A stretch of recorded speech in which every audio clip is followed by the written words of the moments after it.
தேவனுடைய தூதர்களே, நீங்கள் யாவரும் அவரை துதியுங்கள்.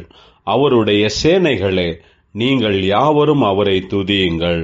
கர்த்தருக்குள் பிரியமானவர்களே, உங்கள் அனைவருக்கும் இனிய காலை வணக்கங்கள். இன்றைய வேதவசன தியானத்திற்கென்று நாம் தெரிந்தெடுத்திருக்கும் வேத பாகமானது 1 நாளாகமம் 29 அதிகாரம் 9 இப்படி மனப்பூர்வமாய் கொடுத்ததற்காக ஜனங்கள் சந்தோஷப்பட்டார்கள். உத்தம இருதயத்தோடே உற்சாகமாய் கர்த்தருக்கு கொடுத்தார்கள். தாவீது ராஜாவும் மிகவும் சந்தோஷப்பட்டான். பிரியமானவர்களே, இன்றைய வேத தியானத்தின் தலைப்பு கொடுக்கிறதினால் சந்தோஷப்படுவது என்பதே. ராஜாவான தாவீதுக்கு இருந்த மிகப்பெரிய ஆசை, விருப்பம் கர்த்தருக்கு ஒரு தேவாலயத்தை கட்ட வேண்டும் என்பதே. ஆனால் கர்த்தரோ தாவீது தனக்கு ஆலயத்தை கட்டக்கூடாது என்று அவனை தடை செய்தார்.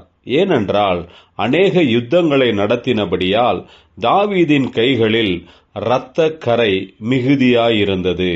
ஆனாலும் கர்த்தர், நீ அல்ல, உன்னுடைய மகனான சாலமோன் தான் என்னுடைய ஆலயத்தை கட்டுவான் என்று வாக்கு பண்ணினார்.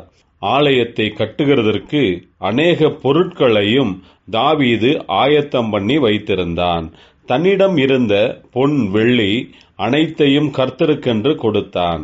இதை கேட்ட ஜனங்கள் எல்லாரும் மனப்பூர்வமாக உத்தம இருதயத்தோடே கர்த்தருக்கு காணிக்கைகளை கொண்டு வந்து கொடுத்தார்கள்.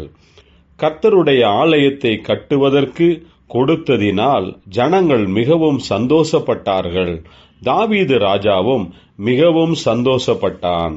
பிரியமானவர்களே, நாமும் கூட தேவனுடைய ராஜ்யத்தின் காரியங்களுக்காக மனப்பூர்வமாக உத்தம இருதயத்தோடு கொடுக்கும்போது தேவன் மிகவும் சந்தோஷப்படுகிறார். இன்னும் நம்மை அவர் அதிகமாக ஆசீர்வதிப்பார். ஜெபிப்போம். ஜீவனுள்ள தேவனே, நீர் எங்களை ஆசீர்வதித்து எங்களுக்கு கொடுத்திருக்கிறதிலிருந்து நாங்கள் உமக்கென்று மனப்பூர்வமாக உத்தம இருதயத்தோடே கொடுக்கும்படியான பலப்படுத்துவீராக. இயேசு கிறிஸ்துவின் நாமத்தில் ஜெபிக்கிறோம் நல்ல பிதாவே, ஆமேன்.